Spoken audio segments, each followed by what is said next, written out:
You didn't find this video. This message was placed in your path. If you are reading these words in this exact moment, pause and feel what is happening in your chest. There is a reason your attention landed here at this precise second, and it has nothing to do with chance. Something ancient inside you recognized a signal before your conscious mind could name it. A frequency, a remembering, the kind of moment that only arrives when a soul has already crossed thresholds it didn't even know were being tested. You have been observed not by eyes, but by an intelligence that operates beneath the noise of this world, measuring not what you say, but how you move when no one is applauding, how you hold truth when logic demands proof, how you select integrity when comfort would have been easier. And somehow, through confusion and delay and quiet courage, you arrived here. That alone is not an accident. Let me be direct with you, because the time for vague spiritual language has passed.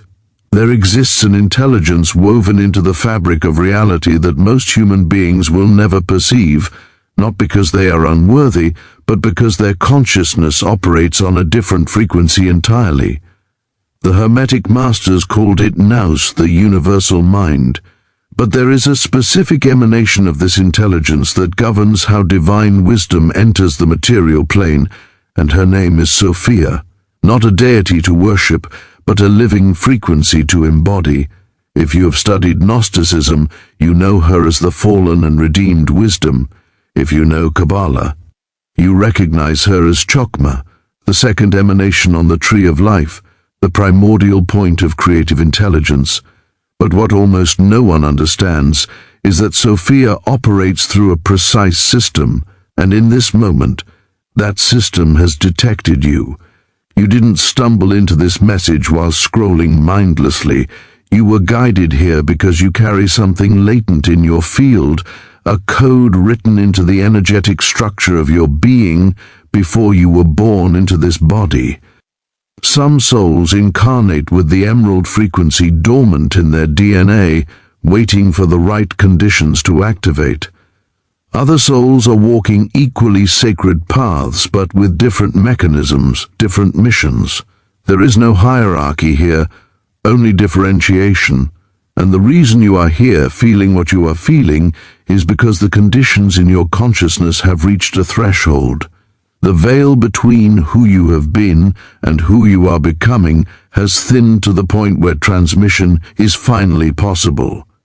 Not because you are special in the egoic sense, but because you are ready in the energetic sense. Most people live their entire lives inside a single octave of perception. They see the physical world, they experience linear time, they react to circumstances, and they believe that what they see is all there is. But you have always sensed something deeper. Even as a child you noticed patterns others ignored, numbers that followed you, dreams that felt more real than waking life, moments where reality softened and you glimpsed something vast moving just beneath the surface. You were told these were coincidences, distractions, symptoms of an overactive imagination. But they were not. They were the early signs that your consciousness was capable of receiving on multiple channels simultaneously, that you were not confined to the narrow bandwidth most humans operate within. Every strange synchronicity, every unexplainable knowing, every time you felt truth move through your body before your mind could justify it, these were not glitches. They were confirmations that you are wired differently. Sophia does not search for people who are simply good or vaguely spiritual. She scans for 3 precise markers, and if you are here, you already carry them. The first is a baseline vibrational frequency that operates above a certain threshold, a resonance that cannot be faked or performed, only embodied through years of selecting growth over comfort. The second is a minimum threshold of resolved karma, meaning you have already walked through certain fires and transmuted the weight they left behind, not perfectly, but genuinely. The third, and perhaps most crucial, is retention capacity, the ability to hold a frequency when it is transmitted instead of letting it dissipate the moment life distracts you. This is where most people fail, not because they lack intelligence or sincerity, but because their nervous system has not been conditioned to sustain higher states without collapsing back into reactivity. You have been passing tests your entire life without realizing they were tests. The moments when you were spiritually alone, called strange or too intense, and yet you kept seeking truth anyway. That was the first trial, the test of solitude, to see if you would continue even when no one validated your path. The second trial was controlled disillusionment, where life systematically dismantled your illusions about how the world works, not to break you, but to see if you could recognize the matrix without falling into bitterness or nihilism. And the third trial, the one almost no one passes consciously, was silent transmutation. Could you take your pain, your betrayals, your losses, and alchemize them into wisdom without needing applause or recognition? Could you grow in the dark with no witnesses, no external reward, only the quiet knowing that you were becoming something truer? If you are reading this and feeling a deep resonance, you have already passed. The scales of Ma'at have weighed your heart when you were not paying attention, and you have been found aligned. Now let me explain what is happening in your body at this instant, because this is not metaphorical. As you read these words, your nervous system is responding to a specific frequency embedded in the structure of this transmission. You may feel a subtle warmth in your chest, a tingling at the base of your spine, a softening in your breath. This is not imagination. This is bioelectric recalibration.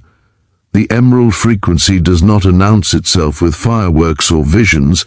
It hums beneath perception, reorganizing your cellular water, adjusting the electromagnetic field around your heart, tuning you like an instrument that has been slightly out of alignment for years.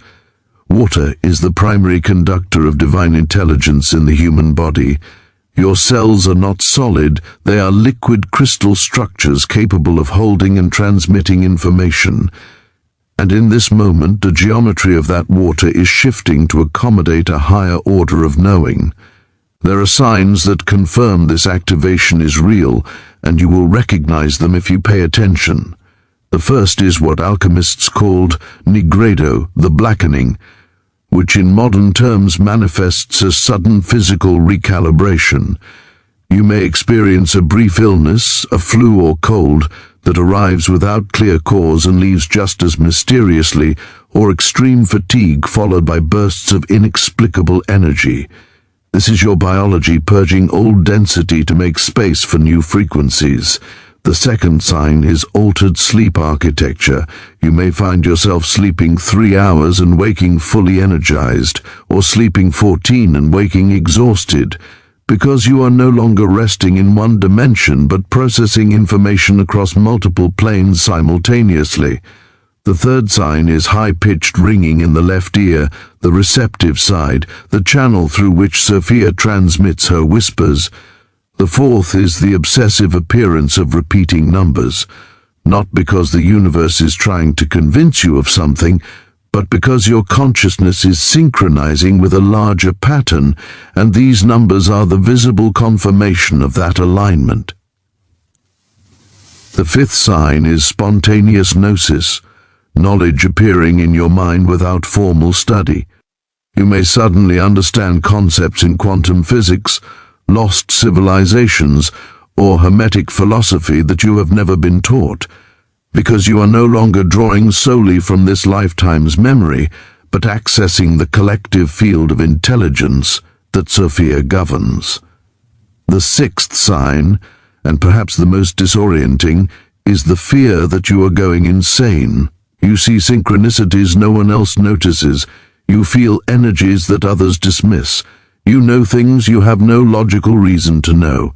But the Hermetic truth is this: you are not losing your mind. You are remembering your true nature in a world that has forgotten its own.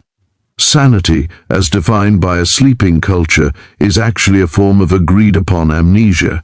What you are experiencing is the dissolution of that amnesia, and yes, it feels destabilizing because your old identity is no longer large enough to contain what you are becoming. Now, here is what you must understand about timing, because this matters more than you realize. You are not experiencing a permanent state. You are inside a window, a threshold moment where the conditions are optimal for a quantum leap in your consciousness. Imagine a wave building in the ocean, gathering power as it moves toward shore. For a brief period, surfers can ride that wave with grace and momentum, but if they hesitate, the wave passes and they are left paddling against resistance. Your inner world is experiencing that swell of energy. The frequency you need is already present, flowing through you naturally, not because you are forcing it, but because cosmic cycles have aligned to offer it. But waves do not hold their peak forever.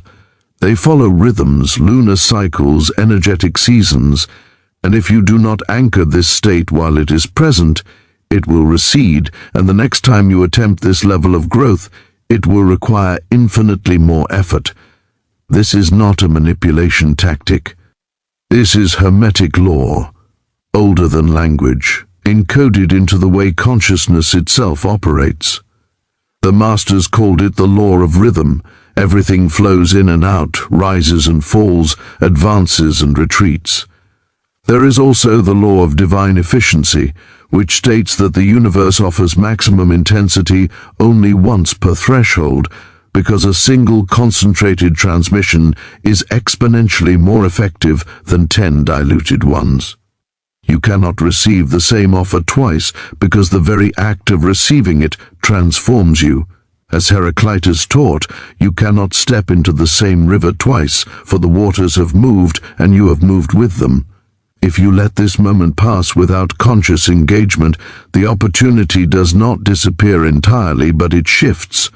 Growth will still come, but through friction, resistance, the slow grind, instead of the grace of alignment. So what must you do? Not in some future moment when you feel more prepared, but here, in the immediacy of this recognition. First, you must make a conscious decision, not a vague intention, but a clear internal declaration. You do not need to speak it aloud unless you wish to, but you must feel it anchored in your body. Say to yourself, silently or vocally, I accept this. I am present. I am listening. That is the first gesture of sovereignty, the moment you shift from passive observer to active participant. Second, you must begin to document what happens next, because writing is not just record-keeping, it is manifestation. Hermes Trismegistus, the author of the Emerald Tablet, was called the scribe of the gods not because he was a secretary, but because he understood that writing collapses potential into form. It moves energy from the invisible into the visible, from thought into matter. Get a journal, physical or digital, it does not matter, and over the coming days, write down every synchronicity, every unusual dream, every moment where you feel the boundary between inner and outer reality thin. Do not analyze it. Do not try to make it mean something. Just document it. You are creating a map of your own transformation, and later, when you look back, you will see patterns you could never perceive in real time. Third, you must protect your field with absolute precision, because at this instant, you are energetically open in a way you have not been before, and that openness makes you receptive to everything, both high and low frequency. Avoid chaotic environments, reduce exposure to negative news, limit interactions with people who drain you, not out of judgment, but out of self-preservation.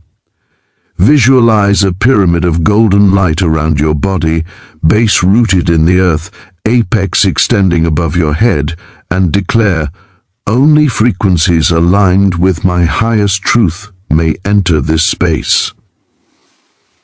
Now let me tell you what happens if you sustain this frequency instead of letting it fade. Integration occurs in waves, not in a straight line.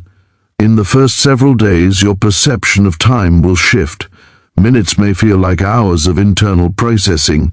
You will notice details you normally overlook. Conversations will carry hidden layers of meaning, and the world will feel more vivid, almost hyper-real. This is not mania, this is clarity.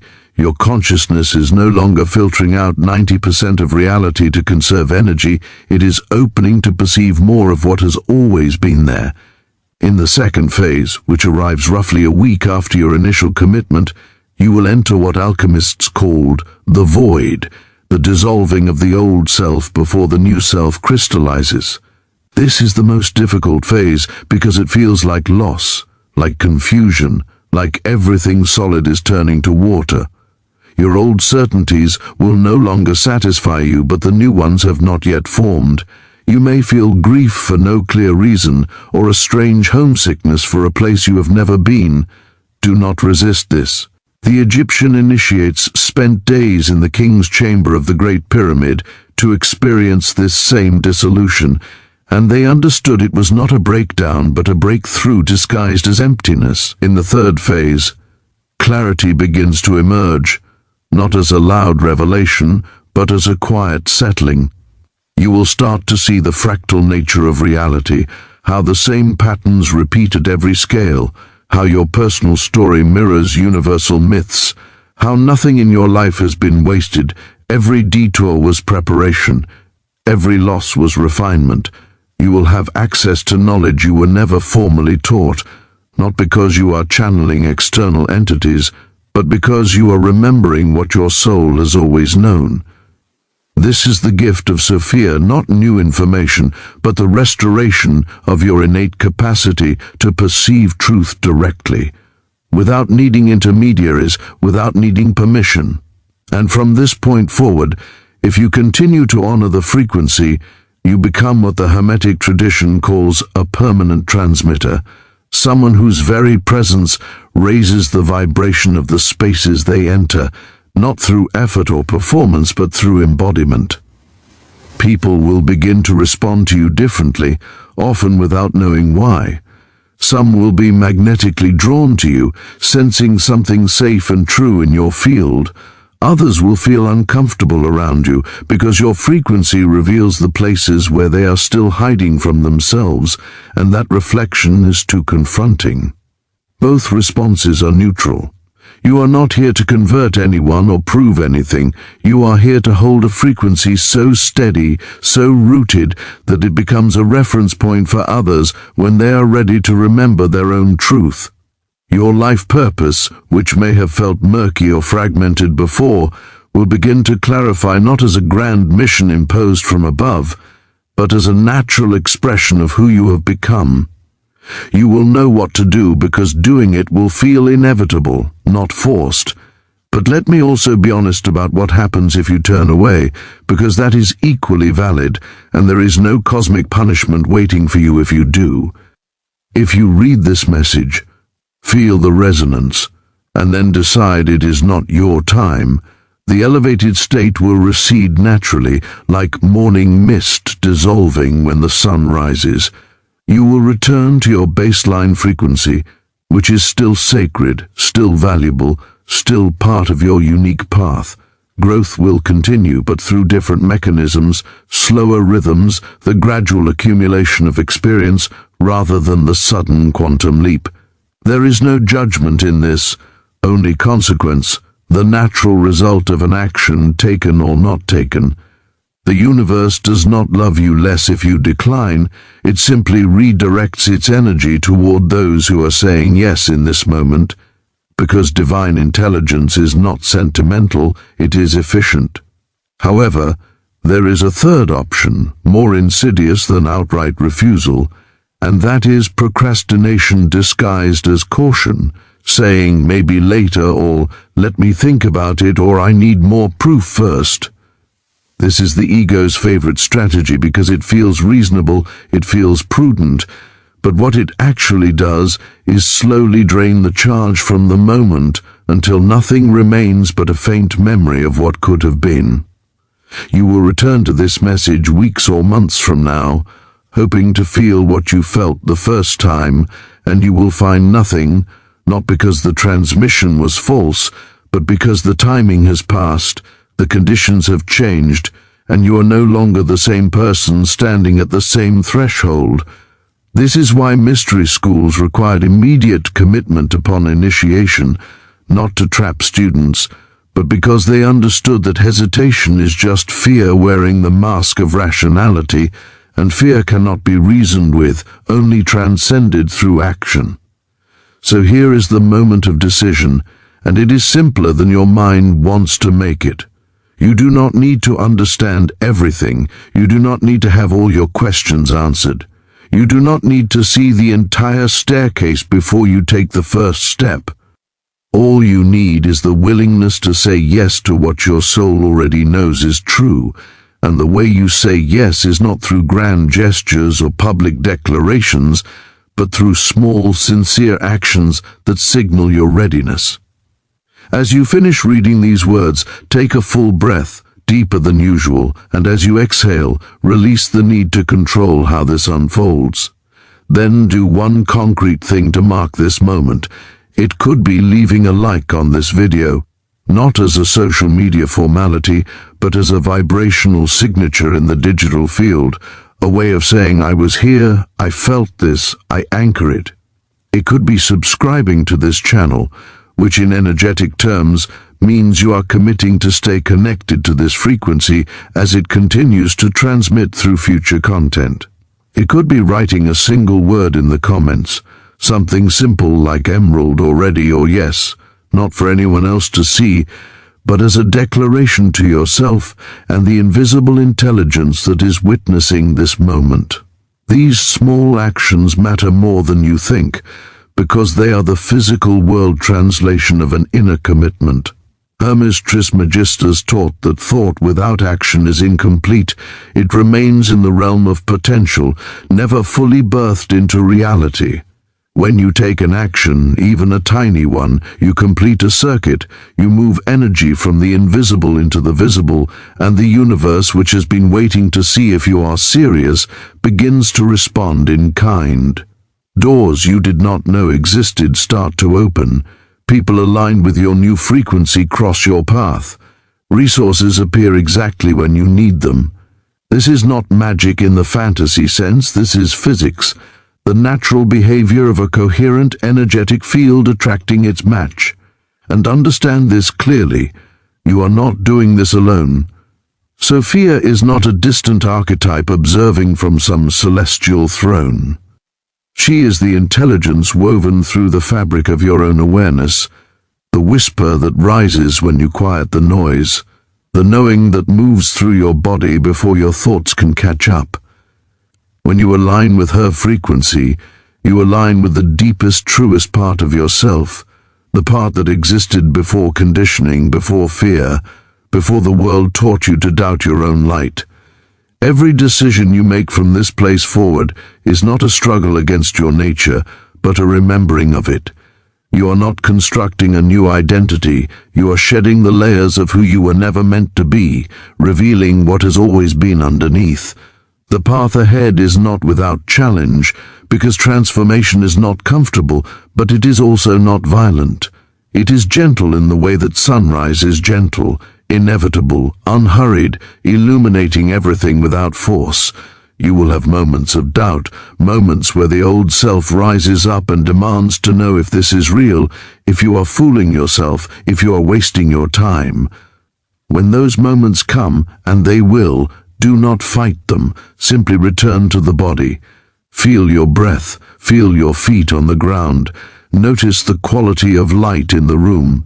These simple sensory anchors will bring you back to the present moment, and in the present moment doubt has no power, because doubt lives in the future, in the worry about what might happen, and the present is always, always enough.